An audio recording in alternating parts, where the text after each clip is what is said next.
Salut les Titsuka, j'espère que vous allez bien. Comme c'est la période Halloween et que les monstres, les aliens et les fantômes sont de sortie, on va raconter 3 histoires qui font peur. Bah, Maëlys, qu'est-ce que tu fais? Elsa, Maëlys, elle fait des trucs sans nous. Ça va pas. T'as allumé des bougies. Non mais ça va pas ta tête. On peut savoir ce que tu fais ici? Bah, je tourne une vidéo, ça se voit, non? Oui, d'accord, mais ici c'est ma chaîne. Pourquoi tu vas pas sur la tienne? Parce que c'est plus sympa ici pour tourner des vidéos qui font peur. Attends, tu voulais faire des vidéos qui font peur pour Halloween? Oui. Ah, et elles sortent d'où ces vidéos? Bah, je les ai inventées pour que ça fasse plus peur. Non. Alors moi ce que je te propose, c'est qu'on raconte 3 histoires effrayantes, mais vraies. Allez, générique.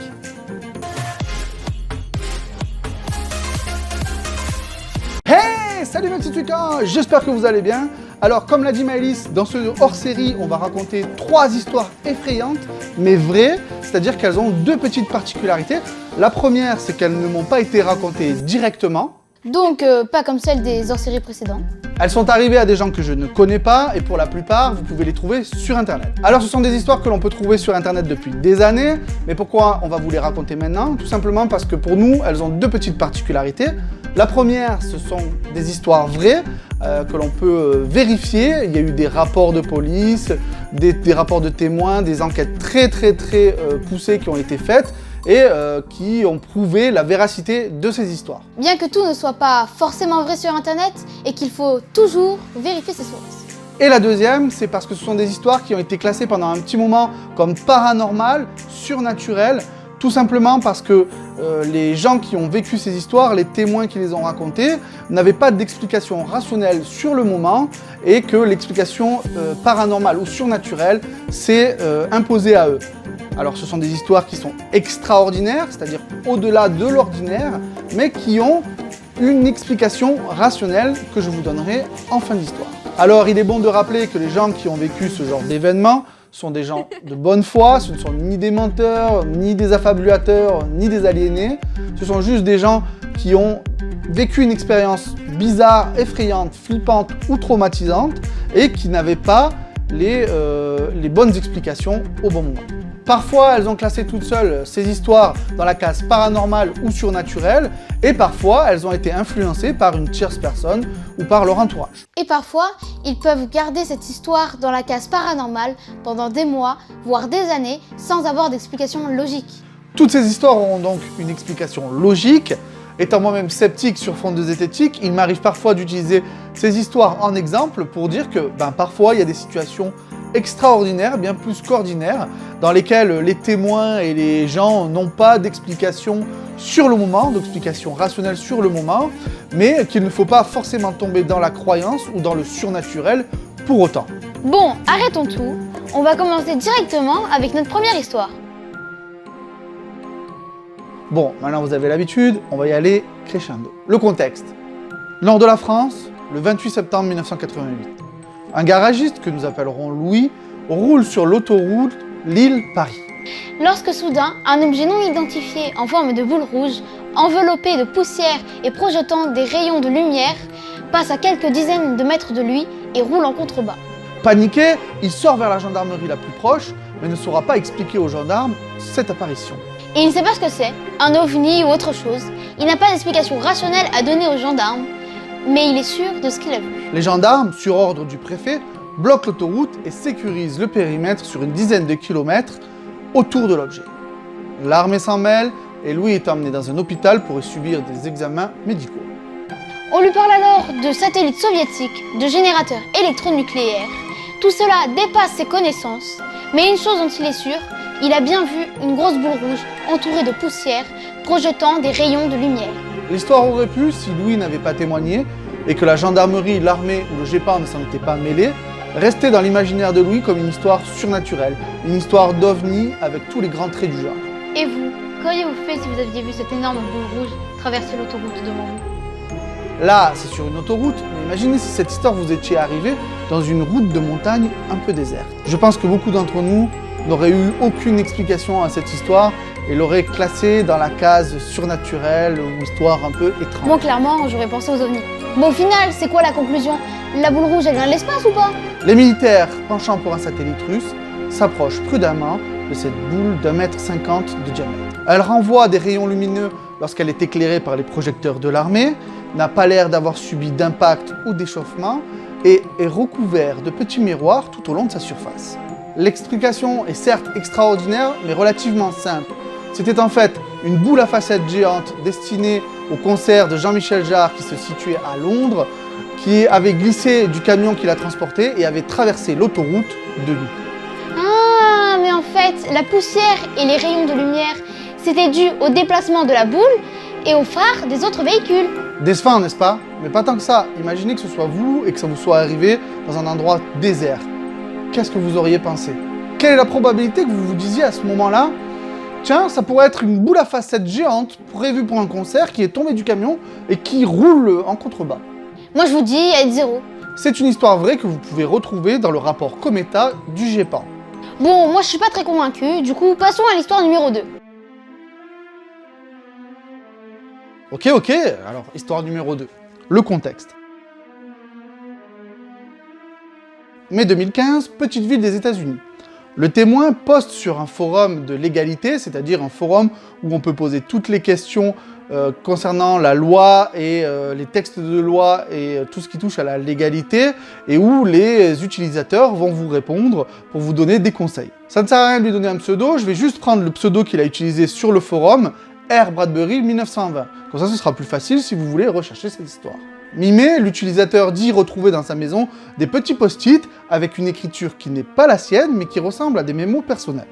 Mais sur le coup, et avec un petit peu de fatigue, il se dit que c'est peut-être lui, mais il ne reconnaît pas son écriture et ne se rappelle pas les avoir écrits. Il écrit que ça lui est arrivé le 15 avril et que sur le moment, il n'a pas fait grand cas, sauf que ça a recommencé le 17 et le 18.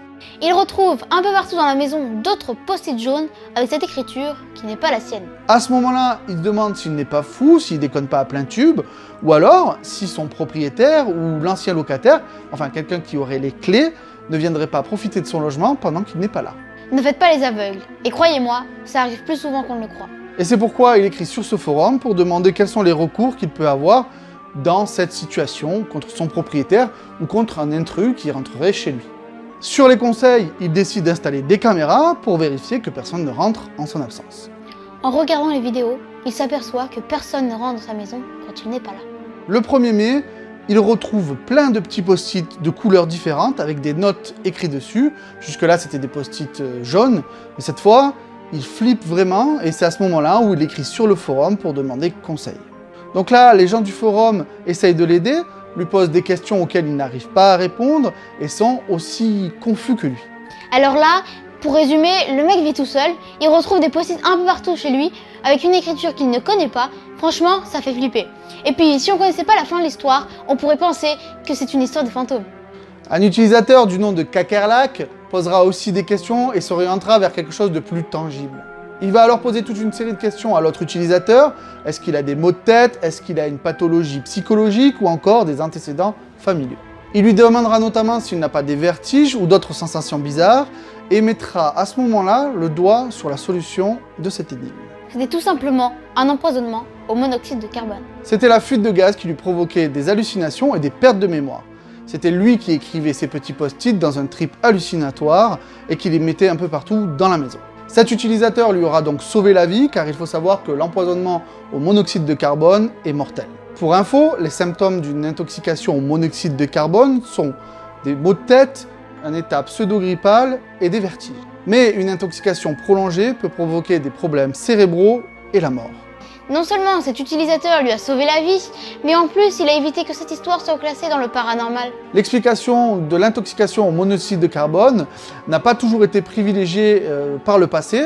Je pense notamment au célèbre cas de Monsieur et Madame H en 1920 qui entendaient des bruits de pas dans leur couloir, des sons de cloches, qui avaient des maux de tête et qui voyaient des formes floues la nuit. Et donc qui ont pensé de suite à l'explication surnaturelle, aux fantômes, jusqu'à ce que des scientifiques viennent et démontrent que c'était leur poêle qui rejetait le monoxyde de carbone à l'intérieur de la maison, leur causant une intoxication. Ouais, je suis pas très convaincue moi. Bon, essaie avec la troisième histoire. Nous sommes au Japon, un expatrié américain que nous appellerons John vient d'arriver dans son nouveau logement pour le travail. Au début, tout se passe bien, mais petit à petit, John se rend compte que des choses bizarres se déroulent dans son appartement. Des choses étranges comme retrouver des emballages de papier de friandises qu'il n'a pas mangé dans sa poubelle, ou le plat spécial qu'il avait mis de côté pour manger le soir qui a disparu, ou bien encore son dentifrice ou son savon qui change de place dans la salle de bain. Bref, que des choses que l'on peut faire sans y penser. John est un petit peu tête en l'air, mais ces choses-là arrivent de plus en plus souvent. Il reçoit aussi une facture d'eau et d'électricité importante, comme si un couple vivait dans son appartement alors qu'il vit seul. Bien entendu, John travaille jusqu'à tard le soir et n'est pratiquement pas dans son appartement. Il commence alors à en parler à ses proches et un petit peu sur internet. Le Japon ayant un folklore riche sur les esprits, les fameux yokai, ses amis sautent sur la conclusion du paranormal. Quant au plus terre-à-terre, il pense que c'est son propriétaire qui rentre chez lui quand il n'est pas là. Ce à quoi il répond qu'il est géré par une agence et qu'il est le seul à avoir les clés. John est bien décidé à tirer cette affaire au clair et il place des caméras dans son appartement pour filmer lorsqu'il n'est pas là. Un matin, après avoir laissé tourner les caméras toute la journée pendant qu'il part au travail et toute la nuit pendant qu'il dormait, il consulte les vidéos. Au début, tout se passe bien, il se voit partir au travail et fermer à clé derrière lui. Quelques instants plus tard, un carré du faux plafond se détache et une silhouette en descend. C'est une silhouette fine et maigre, d'apparence féminine, avec de longs cheveux noirs, et elle se dirige vers son frigo. Déjà, le mec il regarde une vidéo sur son ordinateur sur laquelle on voit une meuf qui descend de son plafond, sachant que la plaque est juste derrière lui. Moi, la première chose que je fais, c'est que je me retourne. C'est moi. John prend peur, sort directement de son appartement et appelle la police. On aurait dit que tu lui donnais un ordre, mais en fait, c'est ce qu'il a fait. Encore une fois, si John n'avait pas raconté son histoire, ou s'il avait été un petit peu enclin à sauter rapidement sur l'hypothèse surnaturelle, on n'aurait pas su ce qui s'était passé. Et vous allez voir que la solution est toute naturelle, bien qu'extraordinaire. L'ancienne locataire qui n'avait jamais quitté les lieux. Endettée, seule et n'ayant pas les moyens de subvenir à ses besoins, elle squattait le faux plafond de John, attendant qu'il parte au travail pour descendre, manger, se servir de sa télé et vivre dans son appartement. Non violente et désespérée, c'est la seule solution qu'elle avait trouvée. Et vous, avez-vous vérifié que personne ne vit dans vos combles ou dans votre faux plafond ? Voilà, cette vidéo est maintenant terminée. J'espère que ces histoires vous auront plu et que vous ne les connaissiez pas déjà il y a longtemps. N'hésitez pas à mettre dans les commentaires tout ce qui vous passe par la tête au sujet de ces histoires, et ainsi que d'autres histoires que vous connaîtriez, mais qui s'avéreraient être vraies. N'hésitez pas non plus à partager, liker ou à vous abonner à la chaîne, ça fait toujours plaisir. N'hésitez pas non plus à participer à Tipeee ou à nous suivre sur Instagram, Facebook ou Twitter. Et je vous souhaite une bonne journée, une bonne soirée, peu importe ce que vous faites, et comme le dit quelqu'un que j'aime,